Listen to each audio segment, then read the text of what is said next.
Ça y est, t'as enfin recruté ton premier closer et tu te dis, je sors des appels et le chiffre va pouvoir décoller.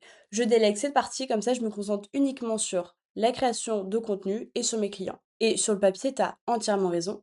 Sauf que si on se retrouve 3 mois plus tard, on se rend compte qu'en fait, ton taux de conversion s'est effondré, ton chiffre d'affaires aussi, et tu as un énorme turnover au niveau de ton équipe de vente parce que soit tu as viré ton closer parce qu'il était trop mauvais, ou alors lui-même est parti parce qu'il n'arrivait pas suffisamment à faire des grosses factures dans ton écosystème. Dans cette vidéo, on va voir ensemble justement les 7 erreurs qui te font perdre du temps, de l'argent et dont la quasi-totalité des infopreneurs rencontrent à un moment donné dans leur business. Surtout quand ils recrutent leur premier closer.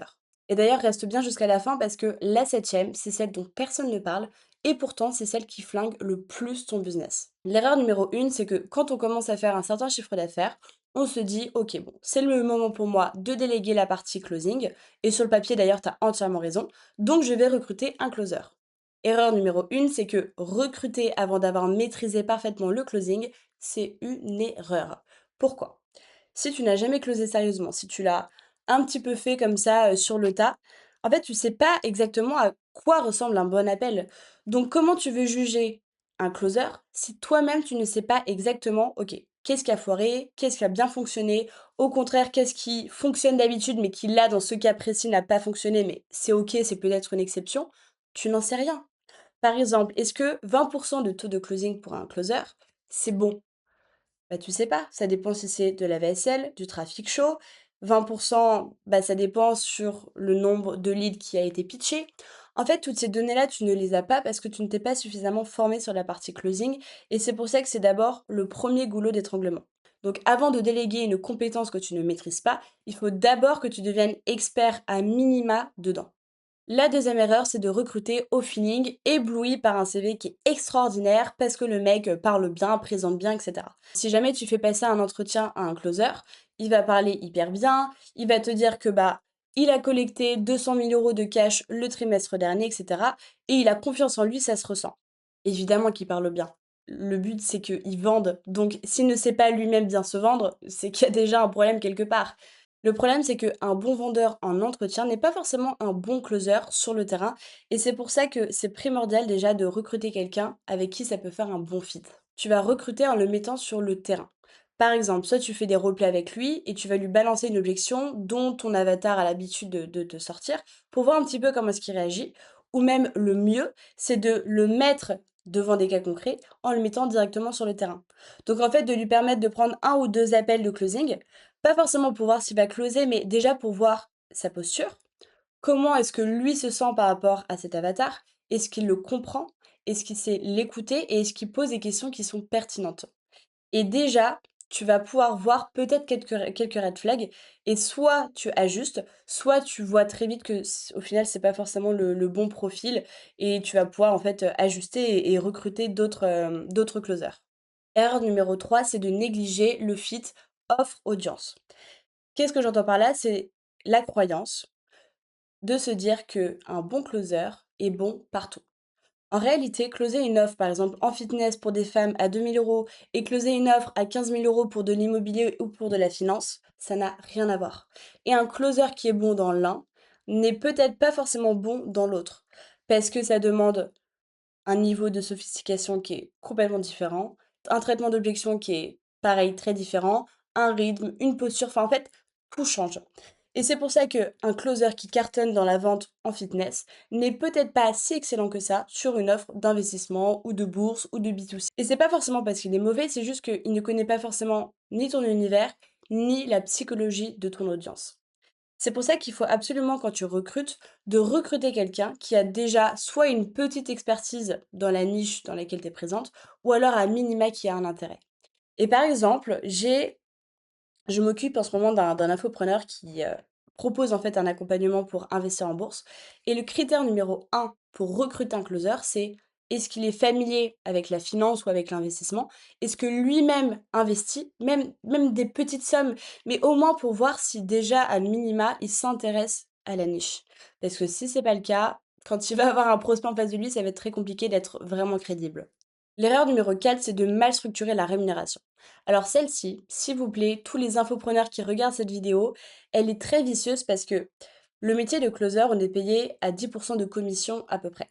Forcément, quand on est full commission, parfois, on va avoir un petit peu la pression, par exemple, de ne pas pouvoir finir les fins de mois, et cetera. Et parfois, il y a même des infopreneurs qui te mettent à 100 en commission en se disant, comme ça, il est motivé, il va tout donner, et puis moi, je prends aucun risque. Sauf que le problème, c'est que, un, ça va attirer des profils qui sont très avares et qui ont besoin de faire du cash très rapidement. Ce qui fait que bah, parfois, ils vont ramener des clients qui demandent parfois même un remboursement dès le lendemain. Ils vont mettre de la pression dans les appels de closing. Et parfois, et ça pareil, c'est un souci aussi, parfois, tu n'as peut-être pas des leads qui sont très qualifiés. Donc ton closer ne va pas faire une grosse facture et il va du coup trouver, enfin essayer en tout cas de trouver un deuxième écosystème pour closer, ce qui fait que toi, tu auras peut-être plus sa priorité dans ses agendas. Et c'est pour ça que la rémunération, il faut absolument qu'elle soit suffisamment intéressante pour ton closer et aussi pour toi. Et après, c'est vraiment en fonction de chacun des écosystèmes. Mais moi, en tout cas, ce que je conseille de faire, c'est de mettre à minima des primes. Par exemple, en général, ce que je conseille de faire, c'est à partir d'un certain taux de cash collecté, de mettre par exemple une prime de 500 euros. Puis après, tu as un deuxième palier. Et après, tu as un troisième palier. Ce qui fait que tu as un fixe quand tu arrives à faire un minima 3-4 ventes, en pif. Et en fait, toutes ces incentives permettent à ton closer qui reste motivé, qui se la donne pour pouvoir closer, tout en étant un minimum en sécurité financièrement. L'erreur numéro 5, c'est d'avoir zéro onboarding. C'est de balancer le closer dans le grand bain. Et celle-ci, je l'ai vue plusieurs fois. Alors c'est pas forcément de manière consciente, mais c'est que parfois on va recruter dans le rush et le fait de recruter dans le rush, notamment un premier closer, bah, on n'a aucun système d'onboarding. Et en fait, dès le lundi, tu vas vouloir le mettre sur le terrain. Le mec, il aura pas forcément vu de tes appels. C'est pour ça d'ailleurs que c'est primordial que tu lui envoies des appels closés ou pas d'ailleurs.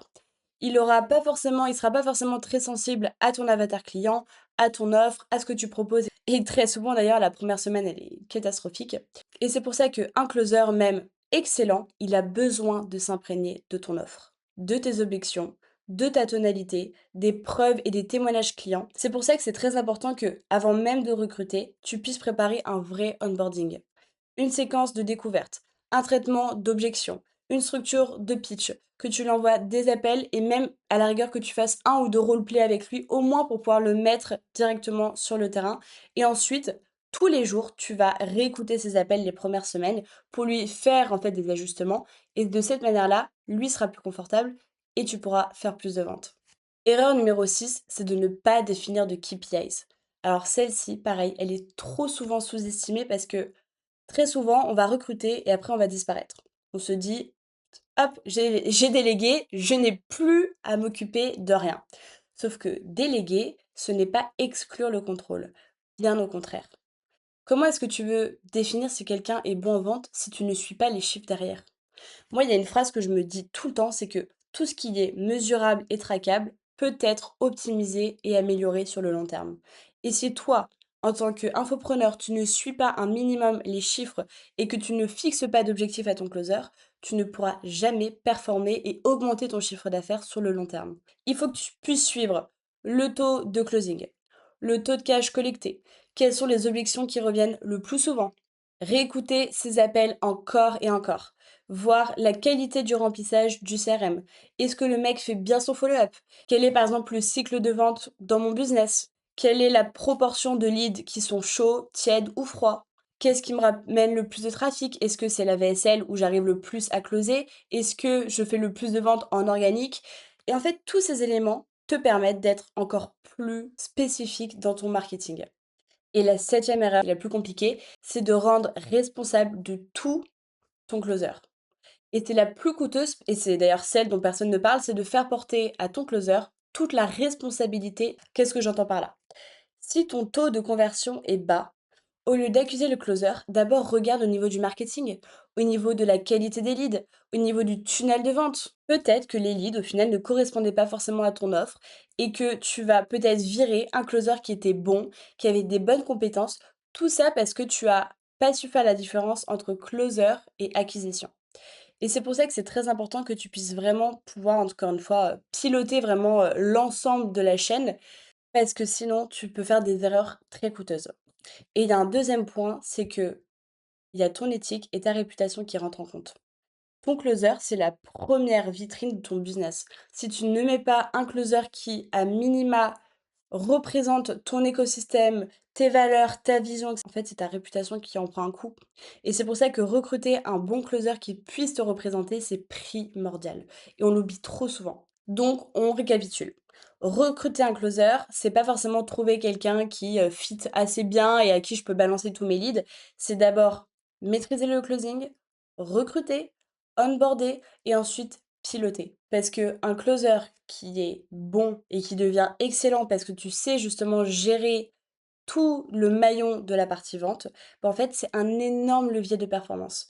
Et au lieu que ça devienne un gouffre de temps, d'énergie et de prospects perdus, ça devient littéralement une machine à cash.